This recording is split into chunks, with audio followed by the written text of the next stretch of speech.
Good morning. Can you believe the vote is still open? You know, we made history today. This is the longest vote held open in the history of Congress, just because they don't have the votes for their bill today. We're moments away from voting on a 2,145-page bill. Advanced in the dead of night, finalized, I think finalized a few hours ago, and not one person in this body has read it. Only 10% of Americans say they know what is in this bill, according to a CBS poll. But I bet that percentage is even smaller on the Democratic conference. The Congressional Budget Office has not shown the American people exactly how much this bill will cost, as required by the Congressional Budget Act and the rules of our House. And the CBO reports that they will only arrive as American families get an enormous receipt from their Thanksgiving dinner. There will not be a CBO score until Thanksgiving. One clue we have of the price tag, however, comes from Wharton School. Their budget model, it states that the true cost of the Democrats' bill is $4 trillion. That's twice as high as Democrats have advertised, or even 4 times, because the president says it costs nothing. Are members of Congress even aware of this estimate?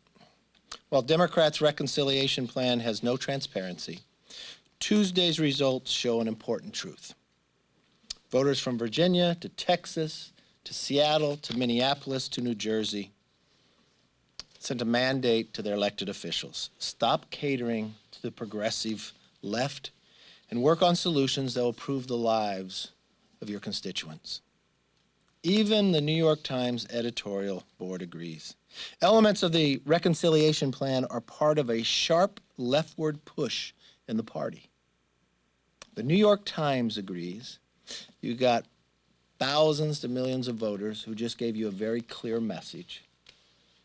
And where are the Democrats today? Breaking their own rules, setting new records of just keeping votes open, and trying to intimidate and bully members to vote for something. Why?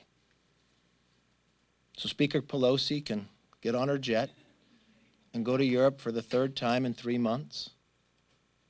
They really should be working on fixing our supply chain crisis, but the Democratic policies will create even more disruptions by shipping more of our businesses overseas. It appears congressional Democrats want to do everything possible to continue to make things worse. The vote today is rushed and irresponsible. It just continues to raise the question of a speaker. Is she more concerned of just being a lame duck, getting on her farewell tour, or working for the American public? You know, it's been said many times that shame me once, shame on you. Shame me twice, shame on me.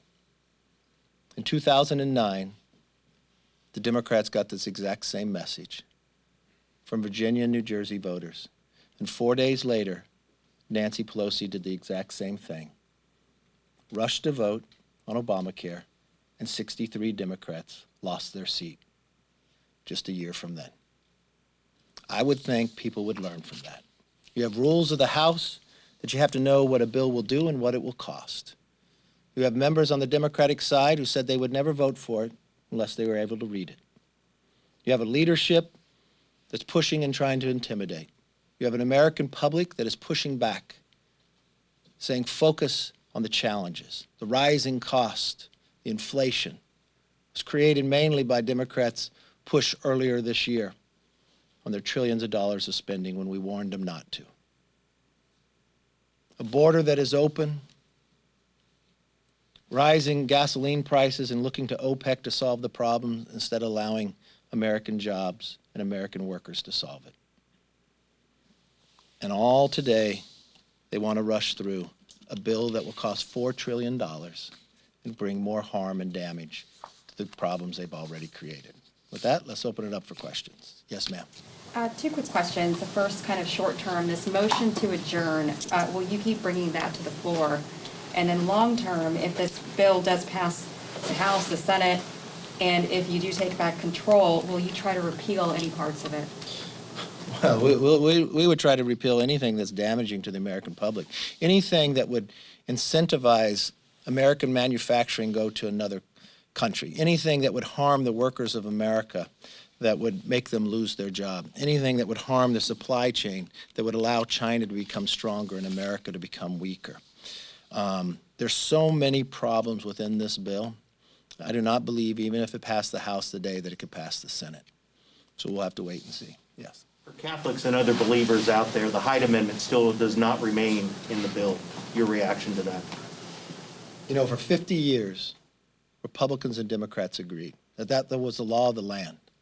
Regardless of how you felt about abortion, you shouldn't spend taxpayers' money, hardworking taxpayer money, on funding an abortion. What a tremendous shift that this Democratic Party has become. More of a socialist wing, it shows in their policies, and that's exactly one. I would be shocked if the number of Democrats who have always defended the Hyde Amendment, even the president himself, now to change their position really makes you wonder. Yes, ma'am. I'm not asking you about Trump.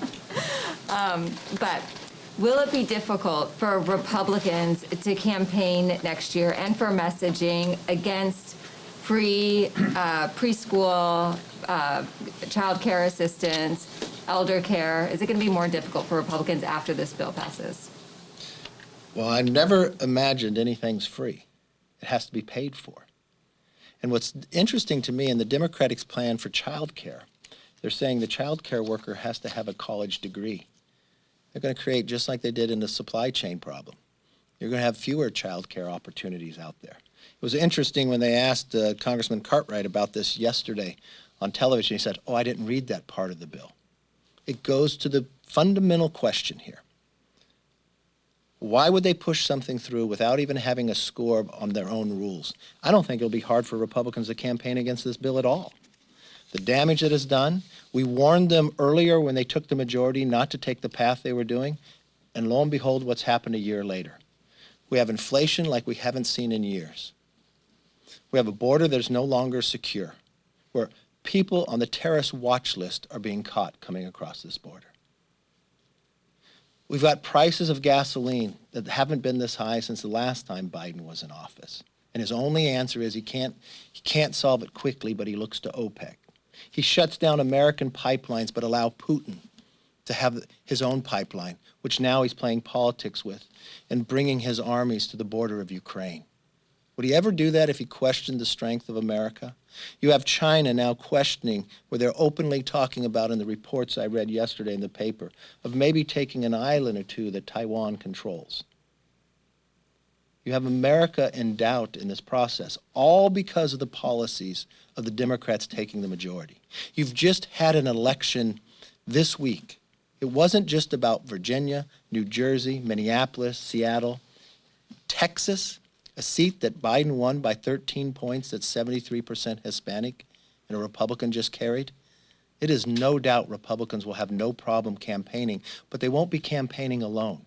Independents and Democrats will join with them in changing the direction of this nation, just like they did last Tuesday. Yes? Just curious, how many House Republicans will be able to campaign on the fact that they voted for the bipartisan infrastructure bill? I think it'd be very difficult for a Republican to campaign on that because it's viewed as one bill.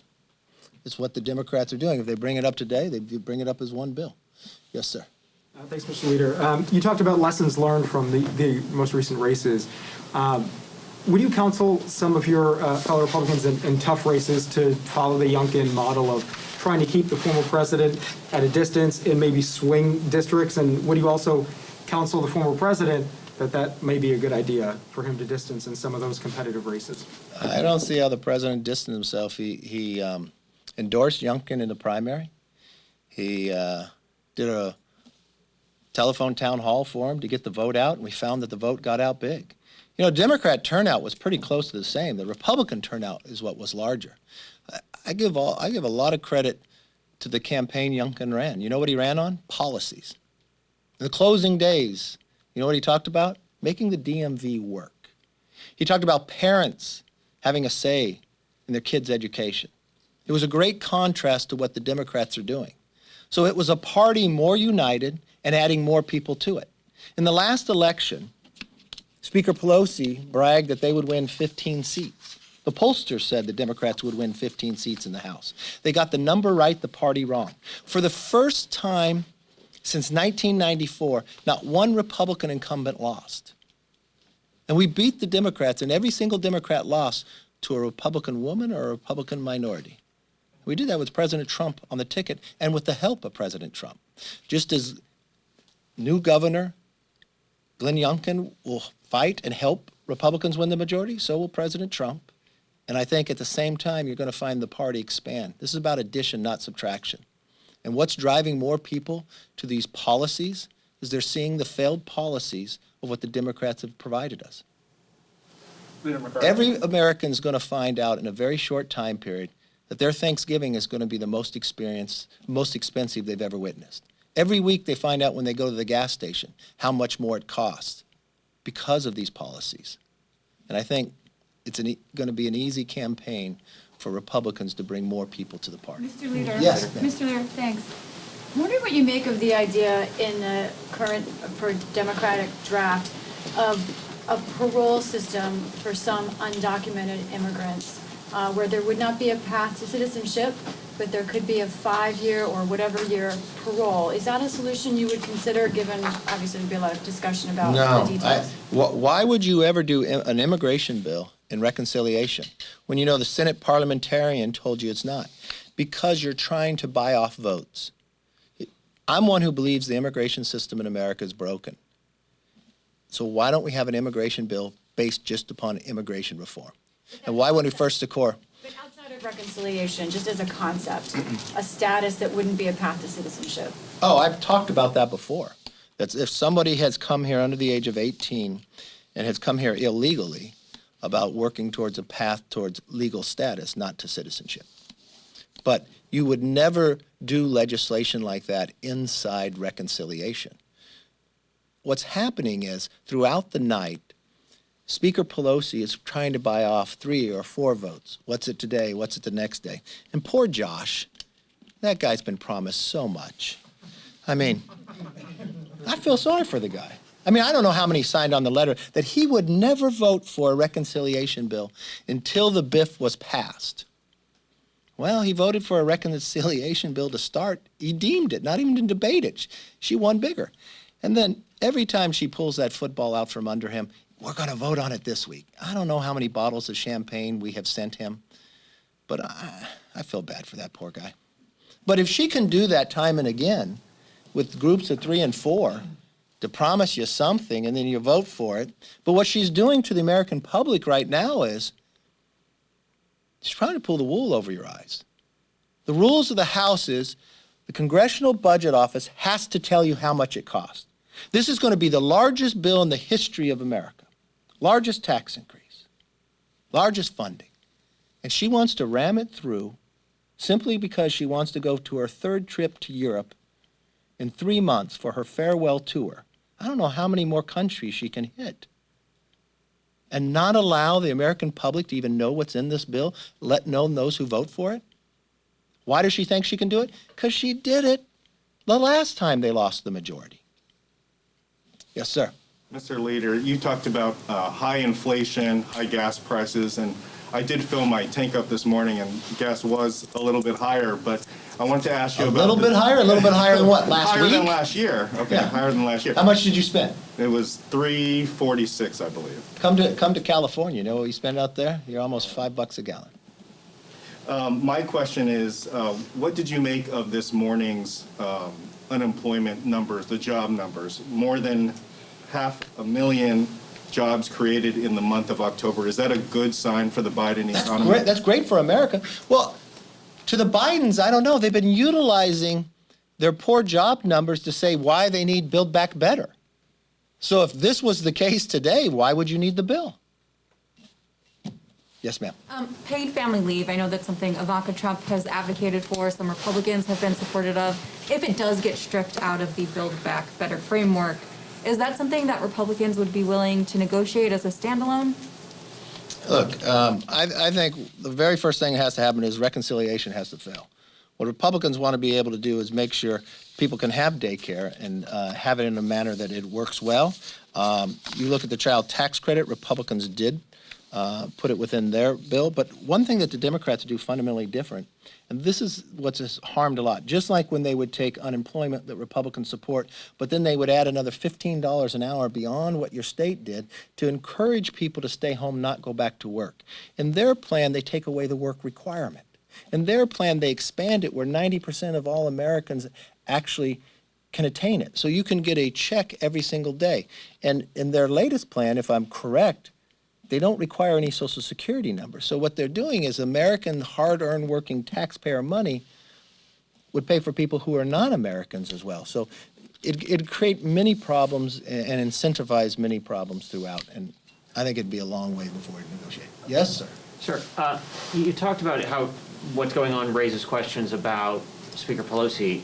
What does it say about President Biden's agenda? What do you mean? I don't understand your question. You've been saying that whatever is going on at the moment reflects on Speaker Pelosi and her, No, it reflects on all her the legacy. Democrats. What does it say about President Biden's agenda here with this bill that Oh, Democrats getting? it's a failed policy. Let's walk through. I appreciate the question. So let's walk through. What does it say about President Biden's policies? Okay. Well, let's first look at his foreign policy in Afghanistan. He lied to the Americans who were there that they could come down. He wouldn't return the phone calls to our foreign allies who had their own troops and citizens there because America had been attacked 20 years prior. He would tell us to come to the airport, the Americans who were there, and his own administration 30 minutes later said, no, it's not safe. The Bagram air base that he closed down had a prison on there where ISIS-K was. The suicide bomber that killed those 13 American servicemen and women came from that prison, from being opened up. He told us that there's only a few Americans left. Now we find out, no, there's hundreds of Americans still there. That's failed. He told us that he was going to secure the border. We now that it's not more than 1.4 million people in countermeasures illegal coming across. He told us when the public finally was able to see the hundreds of people sitting underneath a highway that he was going to send them back. We found that he lied to the American in the dead of night, would ship people around the country. Not one of them being tested for COVID in a time that he's asking the rest of Americans. He says in his policies as well that if you're here and you're illegally, that you cannot, law enforcement cannot come and arrest you in certain places inside America. But Americans can still be arrested in those places. He told us that Americans cannot have a pipeline that would produce 1 million jobs and environmentally sound to be able to move our gas and our oil in a more environmentally friendly way down to be produced in Texas. He lied to and broke a treaty with Canada, and it also hurt Mexico within our region, but it hurt American jobs. But he allowed Putin to produce a new pipeline inside Europe, which Putin is now using it for the exact same reason, to have influence inside Europe and building troops along the Ukraine border. He now asks, as gasoline prices rise to a level they haven't in 7 years, that he writes a letter to OPEC to produce more, but tells the producers in America they can't because he shuts them off of federal land. When parents come before the school board meetings, because with COVID, they can now see on Zoom what's being taught in their schools, and they want to know what's being taught to their children, he asked the Attorney General to go and investigate the parents. Every element of his philosophy and policy has been a failure. And it's not my opinion. It's the opinion of the millions of people who just voted last Tuesday to send him a very clear message. But Nancy Pelosi and President Biden are tied together because 2 times he's come down to these chambers and asked people to vote for those failed policies. He has his members who work for him in the administration down here trying to influence. He has his administration, his cabinet members calling, trying to influence Democrats to vote for it, even though they don't have a score on what it costs or what it would do to this country. So yes, I have a long opinion, but it's not just my opinion. And it's not just in America, it's around the world. So we're trying to change the course. We're trying to build back that America could actually have jobs in America and not put a tax code that punishes people. You know, if they are successful in this, just their global minimal tax will make it more competitive to move your business overseas. When we were able to change the tax code last time, you had no inversions. You had people moving their businesses from overseas here. I remember I was in a school one day and I was talking about the competitiveness of America and how it's been more competitive by other countries when we were trying to do our tax code. And this one student raised his hand and he said, "How did America fall behind?" And I asked him if he played any sports, and he said he was a swimmer. I said, "Well, let me give you an analogy based upon swimming. Picture America after World War II, and we're at a swim meet competing with every other country. We jump in the pool, not only do we win, we dry off before second and third arrives. Well, when the next year comes, we think a lot of countries got damaged more than we did during World War II, so we should probably raise the taxes on America or provide greater foreign aid, put a weight belt on about 5 pounds. And every year we add another weight belt. So pretty soon, we got a 50-pound weight belt on. And you know what? We no longer win. And the rest of the world looks around and says, why don't you swim like you used to? What we really have to do is remove the weight belt. What the reconciliation is bigger than a 50-pound weight belt. Not only will it make us not win, it'll make us sink. It will enhance other countries' ability to be more competitive than America. So I have strong opinions about his policies. Yes. Leader McCarthy, if Democrats pass the Build Back Better bill, it will continue those monthly child tax credit payments through next year, but then it would expire at the end of next year. And so what would be your position then? Would you want to continue it with changes or let it expire? The great thing about in Congress is we have to make decisions about everything, not a little silo point. We don't have all the money in the world. We'd have to look at it, prioritize what we would spend our money best on for the future. It just goes to show with your question is exactly what the Wharton School was saying, that the president is not telling the truth, that this bill does cost. It costs $4 trillion. There's a reason why they want to run the bill through without having a Congressional Budget Office tell you how much it costs. There are gimmicks behind this. It's even why the New York Times criticizes it as well. It's really interesting. From the New York Times to the Wharton School to the millions of people that voted, you would think as though that they would wake up and chart a new course. Yes. I said, it's not before us today. We're not in the majority, but that's a good hypothetical and good try. From a colleague, Mr. Leader, House Republicans are sponsoring a bill that would limit the DOJ's ability to make these settlement payments to families that have been separated at the border. Does Congress have the authority to prevent the Department of Justice from making these payouts? And what do you make of President Biden saying that's not going to happen? Okay, the first question is, yes, we have a bill up. Yes, I co-sponsored it. And yes, Congress has the right and authority to do that.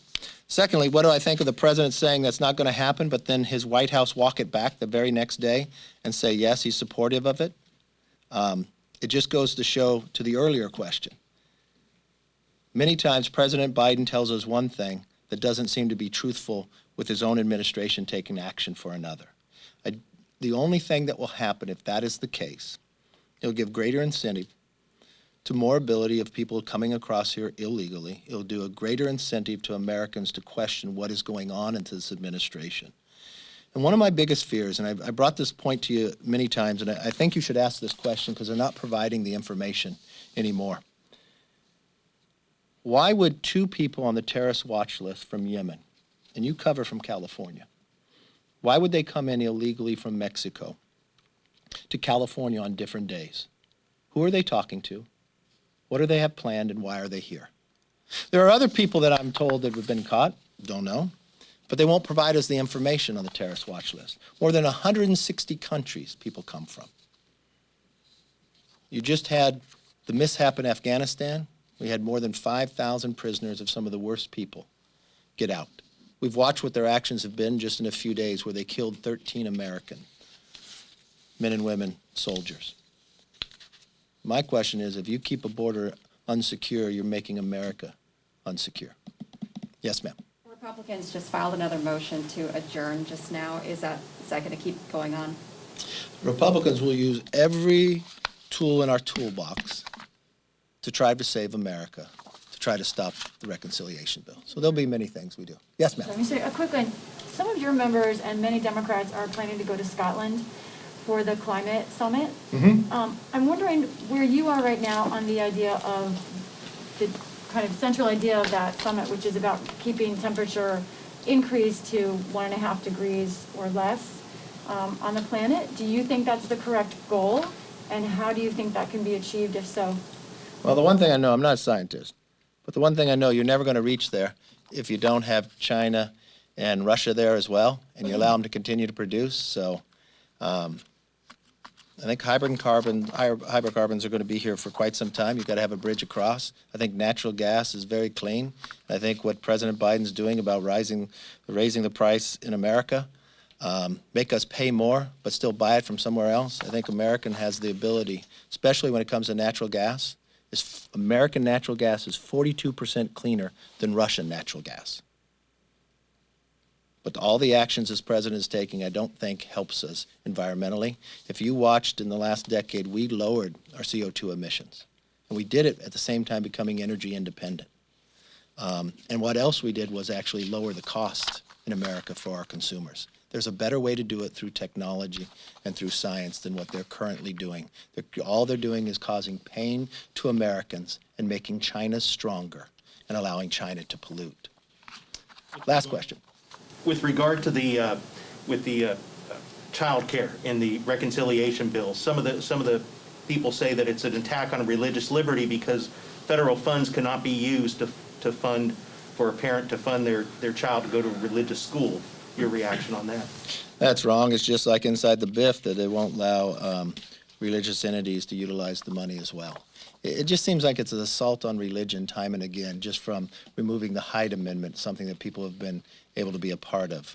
The administration has a lot of things wrong with them. This is one of the tops. Thank you all very much.